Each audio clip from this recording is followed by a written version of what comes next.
Most welcome. अध्ययन tutorial online classes में आपका स्वागत है। आज हम बात करेंगे मैंग्रोव फॉरेस्ट। तो बेसिकली जो मैंग्रोव फॉरेस्ट होते हैं वो एक विशेष प्रकार के फॉरेस्ट होते हैं। तो मैंग्रोव फॉरेस्ट बेसिकली इंडिया की जो कोस्ट लाइन है, जो समुद्र के किनारे हैं, वहां पर पाए जाते हैं। तो समुद्र के किनारे कैसे बनते हैं?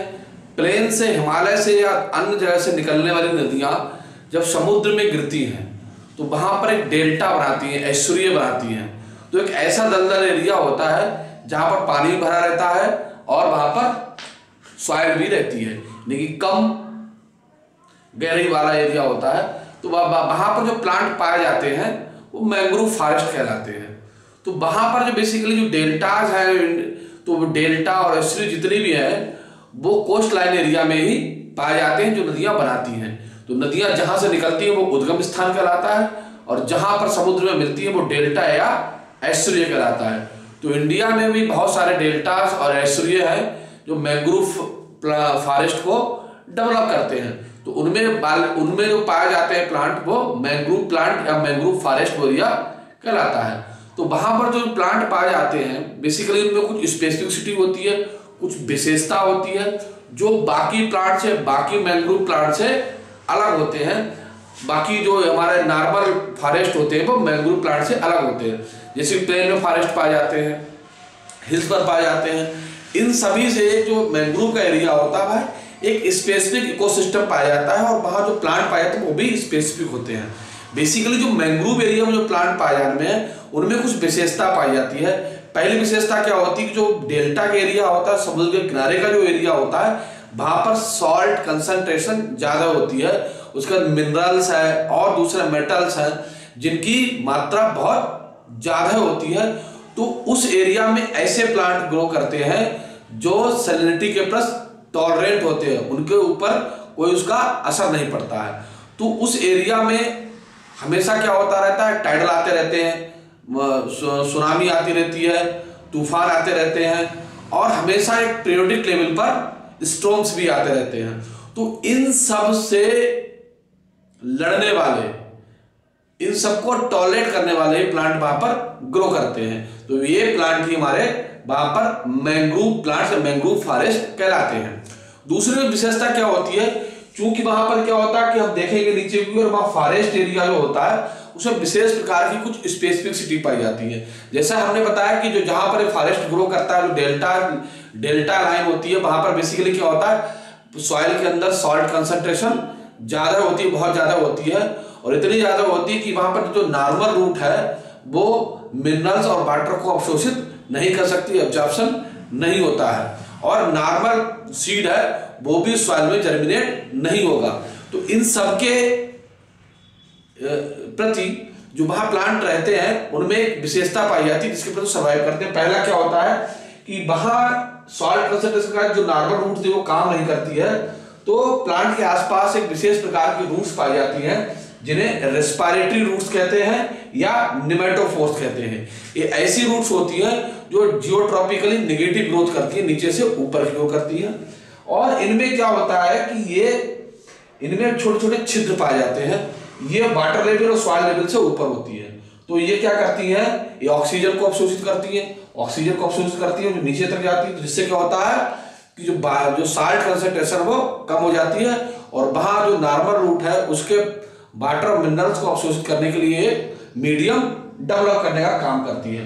दूसरी विशेषता क्या पाई जाती है कि इन प्लांट्स में विवेपरी कैरेक्टर पाया जाता है, कि जो सीड, जो फ्रूट बनता है, फ्रूट के अंदर ही सीड का जर्मिनेशन हो जाता है, डेवलपमेंट होता है विशेष प्रकार का।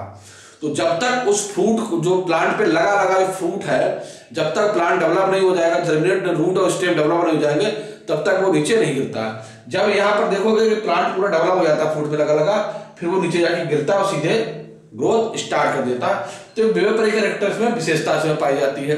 इसकी जो लीफ होती है वो थिक होती है, और इसमें बहुत सारी सपोर्टिंग रूट्स भी पाई जाती है।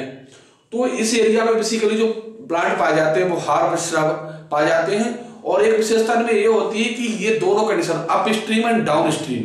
अप स्ट्रीम क्या होता है, टेरेस्ट्रियल कंडीशन में ग्रो करते हैं, डाउन स्ट्रीम वाटर जब रहता है सी लेवल पर तभी ये ग्रो करते हैं।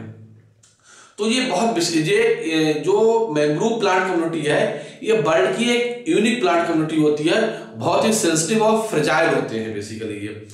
तो इनका इकोसिस्टम भी स्पेसिफिक इकोसिस्टम होता है, वहाँ फॉरेस्ट डेवलप होते हैं, वहाँ हार्ब श्रब और ट्री होते हैं, वो उसके अलावा और कहीं नहीं मिलते।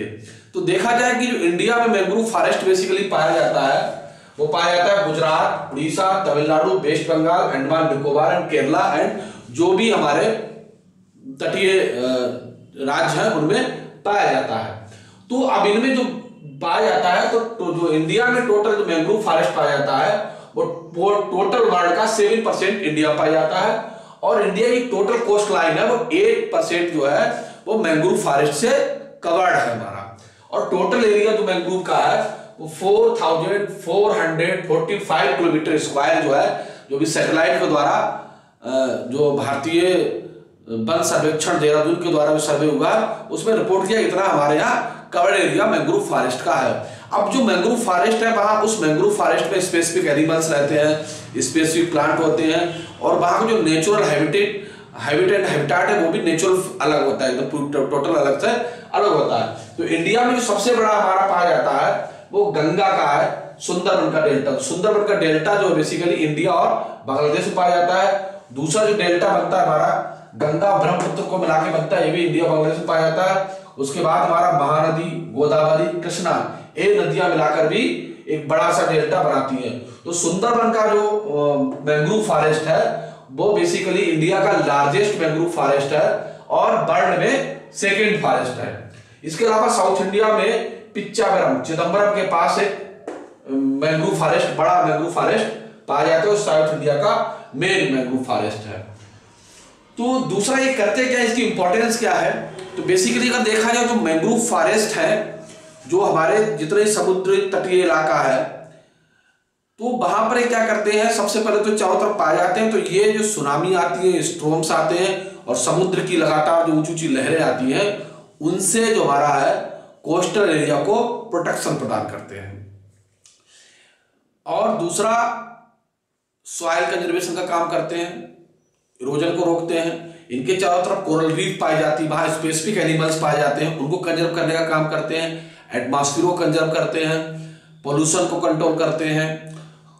और जो स्पेसिफिक है वहां पर स्पेसिफिक एनिमल्स भी पाए जाते हैं, जो एक स्पेसिफिक सिटी रहती है वहां पर। नए इससे धीरे धीरे क्या होता है कि लैंड डेवलप होती है धीरे धीरे, और जो वहां पर पानी की लहरें आती हैं, सॉइल सैलिनिटी वगैरह है, पीएच है, उसको मेंटेन करते हैं। और उससे क्या करते हैं कि जो हमारे नॉर्मल फॉरेस्ट है, नॉर्मल एरिया है, सिटीज है, उनको प्रोटेक्शन प्रदान करने का काम करते हैं। प्रोडक्टिविटी होती है इनकी, बहुत सेंसिटिव भी होती है, नेचर पर कोई भी चेंजेस होगा तो ये नष्ट होने की संभावना रहती है। दूसरा है कि इंडिया में ये नष्ट क्यों हो रहा है, पूरी वर्ल्ड में इनका क्या कारण है कि मैंग्रोव फॉरेस्ट धीरे धीरे नष्ट होते चला जा रहा है। उसका मुख्य कारण है ग्राजिंग बाय डोमेस्टिक कैटल, यानी कि जो मैंग्रोव के आसपास के एरिया है, जो डोमेस्टिक एरिया है, जहाँ लोग सिटीज है, वहां के लोग अपना कैटल्स के लिए वहां पर चराने ले जाते हैं, चरागाह बना रखा। तो उससे क्या होता है कि जो मैंग्रोव फॉरेस्ट है उनको ग्रोथ करने की बहुत कम संभावना रहती है, प्लांट बहुत स्लो डेवलप होते हैं, तो वो उसको वहां पर खाया जाते हैं, कैटल द्वारा नष्ट होने की संभावना रहती है प्लांट्स को। एक्सप्लॉयटेशन ऑफ मैंग्रोव वुड्स, तो जो मैंग्रोव फॉरेस्ट है बेसिकली आसपास के जो वाइल्ड जो ट्राइबल लोग हैं वो वहां पर जो वुड्स पाई जाती है, जो प्लांट है, उनको वुड्स को फ्यूल के रूप में, फोडर रूप में और टिम्बर के रूप में कटिंग करते हैं, जिससे वहां पर वो नष्ट होने की पूरी संभावना रहती है। अगला है नियोटेक्टोनिक मूवमेंट, तो इसमें क्या ये ज्योग्राफिकल मैटर है कि जो टेक्टोनिक प्लेट्स हैं उनके मूवमेंट्स क्या होता है, डायरेक्शन चेंज होता रहता है, उनका मूवमेंट होता है, उससे नष्ट होने की बहुत सारी संभावना रहती है। अगला pollutant discharges from cities and industry, जो आसपास के मैंग्रोव फॉरेस्ट के एरिया की सिटीज है उनका म्युनिसिपैलिटी डिस्चार्जिंग और इंडस्ट्री और केमिकल्स वगैरह है जो वहां के प्लांट के लिए हार्मफुल होते हैं, जिससे जो हमारे मैंग्रोव फॉरेस्ट है वो तेजी से नष्ट हो रहे हैं। अगला rapid trade reclamation of mangrove forest in habitation, तो जो हैबिटेशन है वहां पर वो तेजी से इफेक्टेड होता है, इससे वजह कारण abandonment of upstream and forest discharges due to the construction. तो होता क्या है कि जो हमारे डैम बने हुए हैं इन पे समय समय पे क्या होता है कि फ्रेश वाटर भी वहां भेजा जाता, डिस्चार्ज किया जाता है, वो वहां पहुंच जाता है। तो वो जो वाटर पहुंचता है तो वहां की सैलिनिटी को खत्म करने की कोशिश करता है, कम कर देता है, पीएच वैल्यू चेंज करता है, जिससे जो प्लांट है उनकी सर्वाइवल कठिन हो जाता है। तो इस तरीके से नष्ट होने की बहुत सारी संभावना रहती है। बाकी जो कंस्ट्रक्शन चल रहा है, टूरिज्म है, वो भी इसके फॉरेस्ट के नष्ट होने की बहुत सारी संभावनाएं हैं। तो बेसिकली देखा जाए तो हमारा मैंग्रोव फॉरेस्ट एरिया है, मैंग्रोव्स है या मैंग्रोव इकोसिस्टम है, वो दुनिया का या बाकी जो नॉर्मल इकोसिस्टम है, फॉरेस्ट है, वाटर है, एक कंबाइंड एक यूनिक इकोसिस्टम है। तो वहां पर जो प्लांट्स हैं, जो एनिमल्स हैं, जो फिशेज हैं, जो इंसेक्ट हैं, जो बर्ड्स हैं, वो बहुत ही स्पेसिफिक पाए जाते हैं, बाकी नॉर्मल कंडीशन में नहीं मिलते हैं। इसलिए मैंग्रोव फॉरेस्ट जो है वो कोस्ट लाइन एरिया के लिए सबसे इंपॉर्टेंट है, जो आने वाली बहुत सारे नेचुरल डिजास्टर से भी जो है प्रोटेक्शन प्रदान करते हैं।